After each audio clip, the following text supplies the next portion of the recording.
Boa noite a todos, sejam bem-vindos aqui à nossa Escola da Fé. Eu sou o diácono Eduardo Sierra, da região episcopal Santana, da Arquidiocese de São Paulo. E todas as segundas-feiras nós fazemos essa live, e nesse mês de julho estamos fazendo essa live de uma maneira sucinta, né? De uma maneira mais resumida, ali por volta dos 15 minutos. E o tema de hoje vai ser um tema que que está muito atual, né? Você sabe distinguir entre o certo e o errado? Será que a gente tem certeza disso?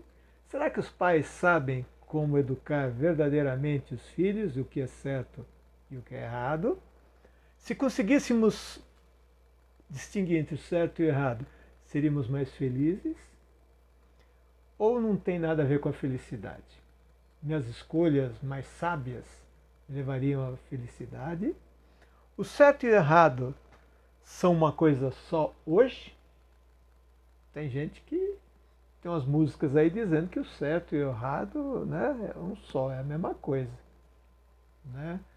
É sinal dos tempos de hoje, né? O que é certo hoje era errado 80 anos atrás? E o que é certo hoje, será que vai ser errado daqui a 80 anos?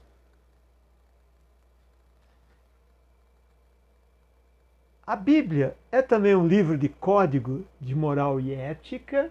Eu vou explicar isso aqui, como é que o certo e o errado, o bem e o mal, tem a ver aí com o código de comportamento, de usos e costumes e a relação que traz com a Bíblia, né? E o ensinamento de Jesus Cristo. Ou será que a Bíblia é uma fonte permanente para orientar a ética e a moral? É um livro de código de ética ou uma fonte para orientar a ética e a moral? Né? Então é por aí que nós vamos navegar hoje. Combinado? E aqui começa com o boto cor-de-rosa, que eu vou explicar depois lá no final. Muito bem, vamos rezar? Então, Deus de amor e misericórdia, vinde em nosso auxílio, socorrei-nos sem demora. Envia teu Santo Espírito, alegrai os nossos corações, dai-nos sabedoria, discernimento, inteligência, fortaleza. Fazei com que possamos compreender melhor a vossa palavra, a Bíblia, o livro sagrado, para que possamos ter melhores escolhas, possamos distinguir entre o certo e o errado. Em nome do Pai, do Filho e do Espírito Santo. Amém. Muito bem, gente. Então nós vamos começar aqui nessa questão do certo e do errado. O que é certo, o que é errado, né? Eu fazia ali em Atibaia, na Igreja de Cristo Rei, eu dava orientação espiritual. Está caindo aqui, meu.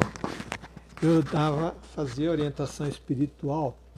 E uma vez veio um casal, né? E o casal disse assim, veio o casal e entrou o marido e a mulher, né? Eu pensei que fosse alguma questão ali do casal em si, né? Matrimonial. E aí ele falou assim para mim, escuta, diácono, é certo o namorado vir dormir na nossa casa, namorado da nossa filha vir dormir na nossa casa e ficar no quarto dela e dormir lá com ela? E aí a mãe falou assim, bom, já que está falando nisso, a questão também é essa. Será que não é muito perigoso, né? Não é muito perigoso ficar por aí na rua, muitas vezes até tarde, de repente num lugar meio escuro, etc., e de repente ser assaltado, de repente se fazer ali alguns bandidos raptarem, enfim, né? Então, o que é certo e o que é errado? Lógico que eu não vou discutir isso aí. Se vocês quiserem um dia também eu posso discutir isso aqui, né? Mas é só para que a gente comece a enxergar as dificuldades, né, desse mundo contemporâneo, dessa pós-modernidade, onde temos imensa dificuldade em compreender o que é certo e o que é errado. Muitas vezes se escolhe aquilo que é menos pior, né? Entre o certo e errado, entre uma decisão e outra, entre uma escolha e outra, o que é menos pior. É certo que a gente, ao longo da vida, né, a gente vai adquirindo alguma sabedoria sobre cada um dos aspectos dos papéis que desenvolvemos, né? Alguma sabedoria, alguma ciência, né? Aí tem aquela história lá do chinês que eu sempre gosto de lembrar, né? Quando o chinês fala, escuta, sábio, como é que eu faço para ser sábio? Aí fala, boas escolhas, faça boas escolhas e todo mundo vai perceber que você é um sábio, né? Mas e como é que eu consigo fazer boas escolhas? Eu falo, bom, as boas escolhas você faz com experiência. Ao longo da experiência da vida, você vai fazendo boas escolhas, vai aprendendo a fazer boas escolhas. Fala assim, e como é que eu adquiro experiência? Você adquire experiência fazendo umas escolhas, né? Isso a questão do certo e errado, não só na vida pessoal, né? A gente vai como um pêndulo, né? Fazendo não tão boas escolhas assim, e aí a gente faz boas, de repente vai tendo experiência, fez uma má escolha, aí você melhora na outra, e aí vai adquirindo experiência até que você comece a fazer boas escolhas, né? Vai aumentando a quantidade de boas escolhas que você faz até que você se torna, de uma certa maneira, sábio, né? Quem é para nós a fonte da sabedoria? Lá nos livros sapienciais da Bíblia, nós temos a sabedoria é uma pessoa, aponta para uma pessoa, né? Não é a sabedoria assim como algo abstrato, não, é uma pessoa. E aí a gente vai perceber que tudo aquilo que estava nos livros sapienciais do Antigo Testamento apontava para Jesus Cristo. E é por isso que a gente diz que Maria é a sede da sabedoria, né? Onde ela concebeu, onde ela acolheu a sabedoria.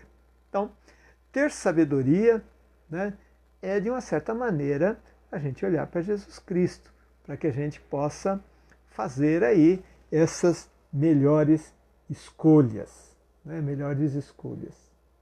Como é que a gente faz as escolhas normalmente, né? Como é que a gente distingue entre o bem e o mal, entre o certo e o errado? Muitas vezes nós somos chamados de seres racionais, né? Diferente dos seres irracionais. Mas o marketing já diz o seguinte, não somos tão racionais assim, somos mais emocionais.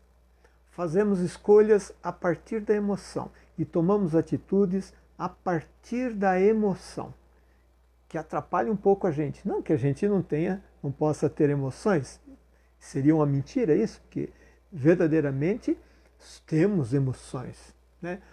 O problema, como aponta Jesus Cristo, é que essas emoções não podem fazer com que a raiva, por exemplo, que é uma emoção, todo mundo tem raiva? Claro, nas eleições então, Nossa Senhora, né? Mas nos aponta Jesus Cristo que nós devemos dominar as emoções. Não que não devemos ter emoção, mas devemos dominar as nossas emoções para que possamos tomar melhores atitudes, fazermos melhores escolhas, né? Então essa é a questão maior. Distinguir entre o certo e o errado é fácil? Não, não é fácil. Principalmente porque agimos pela emoção, muitas vezes. Fazemos compras pela emoção. Compramos um carro que às vezes não temos condições de comprar pela emoção. Compramos um sapato que já temos pela emoção. Ah, que bonito, nossa, eu vou comprar. Tá barato, etc. Tal, né? E isso ocorre para todo mundo, né? Esse agir pela emoção. Se conseguíssemos, seríamos mais felizes? Certamente, né? Se distinguíssemos ali as aquilo é certo, aquilo é errado, devo fazer isso ou não devo fazer, devo ir para lá, não devo ir para cá, etc. Né? Então nós temos que... Jesus fala assim de uma maneira muito objetiva e clara. Ele fala assim, olha, sim, sim e não, não. Então, o que é sim, você tem que dizer sim. E não, dizer não. Como é que você faz o sim, sim e não, não? A partir de escolhas. Você escolhe dizer sim. E muitas vezes você diz sim quando deveria dizer não. E muitas vezes você diz não quando devia dizer sim. Então você tem que identificar. Né? Identificar. Sim, sim e não, não. Maraia é Maraia e Maraísa é Maraísa. Né? Então a gente tem que distinguir quem é Maraia e quem é Maraísa. Eu não consigo distinguir, mas é preciso, mesmo por mais parecida que a coisa possa ser, né? Devemos distinguir entre o certo e o errado, o bem e o mal. E estamos fazendo isso de uma maneira muito veloz a cada instante. Devo passar naquela rua, não devo passar, devo comprar, não devo comprar, devo fazer um curso disso, devo fazer um curso daquilo, mas está tudo dinâmico, isso aí pode se tornar obsoleto, eu devo continuar ou não continuar no meu emprego, no meu trabalho, que escolhas eu devo fazer, isso é certo ou é errado eu sair desse emprego nessa hora, ou seria certo, seria um momento propício para eu sair desse emprego e ter novos horizontes, novas perspectivas, né? Será que sozinho eu aqui com os meus pensamentos está fácil fazer isso? Precisamos de ajuda. Precisamos de ajuda. Começando pela ajuda de Deus, né, que nos inspire. E depois a ajuda de pessoas queridas e amigas, né, que podem nos ajudar. É lógico que também tem as suas limitações, tem as suas precariedades, mas é preciso que a gente, um bom círculo de amigos, de pessoas confiáveis, pessoas queridas, podem nos ajudar muito, né? Para que a gente possa, não corra o risco de sermos, tomarmos medidas infelizes, né? O certo e o errado é uma coisa só? É claro que não. O que é certo é aquilo que leva para o bem. O errado vai levar para o mal e vai levar para o sofrimento. Então, certo, errado é errado, sim, sim, não, não. Diz Jesus Cristo, né? Então vamos lá. O que é certo hoje seria errado há 80 anos atrás? E o que é certo hoje talvez seja errado daqui a 80 anos? É claro que sim. O que é certo hoje pode ser que fosse errado há 80 anos. E o que era errado há 80 anos atrás pode ser que seja certo hoje. Consegue entender? Não. Por quê? Nós estamos falando aqui de uma coisa chamada ética e moral. A ética e moral, ela é para um determinado grupo, são os usos e costumes para um determinado grupo, num determinado momento da história. Então, as coisas que eram certas e erradas hoje, né, são diferentes no Brasil, por exemplo. Especificamente, eu estou falando aqui de São Paulo, mas em São Paulo, né, nessa realidade, há 80 anos atrás, era diferente. Era diferente. Né? Os usos e os costumes, muita coisa lá era errada. Muita coisa, a gente olhando, se a gente olhar para 150 anos, nós vamos olhar e falar assim, escravidão? Isso é um absurdo, a escravidão. Como é que pode alguém submeter o outro? É um absurdo. Mas nós estamos olhando com esse olhar de hoje, fazendo um julgamento de 100 e poucos anos atrás. Né? De 100 e poucos anos atrás, 130, 150, 200 anos atrás. Então, a gente tem que tomar algum cuidado aí. Né? Algum cuidado aí, porque senão a gente se complica um pouco. Então, mas eu quero entrar agora na questão da Bíblia. A Bíblia. Então, eu devo seguir a Bíblia rigidamente? Se eu seguir a Bíblia rigidamente, olha, é porque eu não entendi o seguinte, que nós falamos no encontro passado sobre Adão e Eva, lembra? Então veja, desde o início, quando ela começou a ser escrita, ela foi passando por um processo de aperfeiçoamento, de transformação. Né? Se você falar assim, Bom, mas a Bíblia para mim é um código de ética, um código de comportamento, e eu sigo rigidamente a Bíblia, né? E aí você fala para sua esposa assim, olha, eu posso ter 3 ou 4 mulheres. Por quê? Porque Jacó teve 2 esposas, Lia e Raquel, né? E teve filhos com 2 escravas. Bom, então eu posso ter várias mulheres, porque está na Bíblia. Estou seguindo a Bíblia rigidamente, né? Só que lá no Gênesis já fala que o homem vai deixar pai e mãe, etc., e serão uma só carne. Uma só carne, né? Não é várias aí formando uma unidade, né? Isso não significa que nós estamos criticando aqui, por exemplo, o Islã. O Islã tem seus valores, seguem, de uma certa maneira, Abraão, de uma certa maneira não, seguem Abraão, né? Abraão teve filho com Agar, que era a escrava, a serva da esposa, então, veja, mas eu não posso, né? Já se viu desde o início que isso não dava certo. Então, veja, não posso copiar a Bíblia, né, como um código de moral e ética do que é certo e errado fazer. Era errado naquela época para Abraão ter um filho, né, que foi Ismael, com Agar. Era errado? Não. Quem ofereceu a escrava foi a esposa, foi Sara. Sara ofereceu para que Abraão tivesse uma descendência, ela quis interferir na história, tá certo? Mas Deus fala, não, a Sara que vai ter o filho. E depois teve Isaac, que nós sabemos. Então veja, nós não podemos julgar aquele momento, nem também a respeito de Jacó, porque naquela época lá, os homens iam para a guerra, tinha poucos homens, e sobrava um monte de mulheres, e as mulheres aceitavam também, porque ou aceitava ou ficava solteira a vida inteira. Então era melhor aceitar ter filhos com um homem que tinha 3, 4 mulheres, mas que pudesse sustentá-las, e aí você tem uma outra relação familiar, tá certo? Mas hoje já se viu, depois ao longo da Bíblia, se viu que isso não dava certo. Tá dando para entender? Então tá dando para entender que cada época, cada momento histórico de cada povo tem ali o seu código de moral e ética, tá certo? Que faz com que sejam aceitos determinados usos e determinados costumes. Ok? Então é assim que a coisa funciona. Então nós temos também a nossa ética, a nossa moral, né? Sempre houve uma busca pela ética e pela moral. Tanto que a gente muitas vezes vota em algum político quando ele diz, olha, eu sou ético, eu sou moral, eu não roubo, eu não isso, eu não aquilo, não aquilo.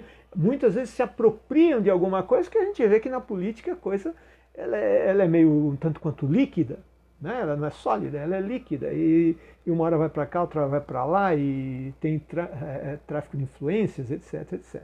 Tá certo? Bom. Agora, será que a Bíblia é uma fonte permanente para orientar a ética e a moral? É claro que sim. Veja, nós temos os 10 mandamentos, né, que é um código de comportamento. Né? Não matar, não roubar, não cobiçar a mulher do próximo, nem as coisas alheias, né? Honrar pai e mãe, são códigos de comportamento que nos ajudam a ter uma referência, até hoje, para as leis, inclusive. Isto é, todo uso e costume termina se tornando uma lei. Tá certo? Então, Jesus vai ampliar um pouco isso aí. Nas bem-aventuranças, quando ele diz, felizes os pobres em espírito, porque deles é o reino dos céus. Né? Felizes os felizes, isto é, bem-aventurados, os misericordiosos, porque alcançarão misericórdia. Isto ele dá um passo além. Você, além de não roubar o outro, você deve roubar o outro, porque você tem compaixão, você tem misericórdia, reconhece no outro um irmão. Então ele vem dar o sentido da lei, né? O sentido desse comportamento, desses atos e desses costumes, de tal maneira que a gente adquira novos hábitos e novos costumes a partir do coração, deixando esse coração duro de lado. Né? E eu gostaria de encerrar aqui falando rapidamente sobre uma questão, sobre a questão do boto aqui, que eu coloquei esse boto cor-de-rosa. Muita gente já deve saber na Amazônia, né, tinha um grande teólogo, né, que veio de Roma, e aí ele veio para São Paulo, e aí existia ali um projeto, né, para colaborar com a evangelização na Amazônia. Então, ele veio de Roma e foi para a Amazônia. Né, um lugar muito simples, etc. Uma daquelas cidadezinhas pequenas, etc., com muita dificuldade, eletricidade, etc., etc. Né? Bom, mas isso não importa. O que importa é que, de repente, veio uma mulher com a filha, que estava grávida. Né? E aí a filha, ele veio, tal, veio, e aí ele falou, ah, tá grávida, que bom, não sei o que, etc, tal, né? Falou assim, então quando vocês são católicos, tal, né? Quando nascer, que tá para nascer, nós vamos batizar, etc, tal, né? E você traz o seu marido, né? Aí a mãe da menina falou assim, não, mas não tem marido não. Ah, não tem marido? Ah, tá. Porque, quer dizer, tem marido. O marido é o Boto cor-de-rosa. Ah, é o Boto? Como assim o Boto? Falou, Aí, falou assim, ela estava no quarto e o Boto aqui, ele sai do Grande Rio, né? E ele se torna assim como se fosse um príncipe, né? Perfumado, bem arrumado, né? E ele vem assim conquistando, ele conquista as meninas. E aí ele entrou pela janela lá e namorou com ela e ela ficou grávida. Aí falou, Ah, tá, eu não sabia dessa história não, né? Falou, eu venho de Roma, venho lá de São Paulo, mas não sabia dessa história não. Aí então, né, a mulher falou, deixa eu falar com ela um pouquinho aqui, né? Aí a senhora saiu, tal, foi lá para outra sala, tal, e falou assim, escuta aqui, olha, eu sou professor de teologia, venho de Roma, venho de São Paulo, eu não caio nessa história do Boto não. Me diga quem é o pai dessa criança. Aí ela falou assim, é Raimundo Nonato. Né? Aí ela entregou, falando que era um rapaz lá, que já tinha engravidado outras meninas. Né? Depois veio saber. E aí ele chamou o rapaz e falou, você tem que assumir a criança, você é o pai da criança, não é o Boto. Né? E o rapaz fugiu. Né? Mas por que eu trouxe essa questão? Porque a moral e a ética, ela muitas vezes, para que a coisa possa ficar numa certa paz, né? Não sei se é paz entre aspas, né? Porque gera consequências e às vezes consequências duras, né? E infelicidade, mas para que as coisas se apaziguem, porque existia ali uma moral rígida. Então, quando o pai e a mãe aceitam o Boto, né? Aceitam o Boto, eles não transgridem a moral deles. Bom, foi o Boto. Então, Boto com Boto não tem jeito. Boto é Boto, né? Ele sai perfumado e ele engana as meninas e ele todo, né, galante, etc, etc, e aí engravidava as meninas ali, tá certo? Então essa figura do Boto, né, figura do Boto, para mostrar que a moral muitas vezes, né, se usa aí de alguns artifícios contra a moral, né? E isso a gente não pode aceitar, né? Não pode aceitar Boto não. Eu sei que as pessoas lá me perdoem, né? O pessoal da Amazônia, né? Eles aceitam e fazem aí essa, mas é uma necessidade para que se mantenha de alguma forma a harmonia. Muito bem. Tem dúvidas aí? Você vê que eu levantei um monte de coisa aqui. Se vocês tiverem dúvidas, coloquem aí e vamos encerrar. Muito obrigado pela participação de todos. Acabamos agora. Se vocês gostaram, por gentileza, deixe seu like e antes do like, mais importante, se vocês gostaram, compartilhem com outras pessoas e nos ajudem a evangelizar. Assim, nós nos despedimos e continuamos na presença de Deus, na presença do Cristo e do Espírito Santo, que Ele continue se manifestando em nossos corações e possamos fazer melhores escolhas entre o bem e o mal, entre o certo e o errado. Em nome do Pai, do Filho e do Espírito Santo. Amém. Até o próximo encontro. Até a próxima segunda-feira.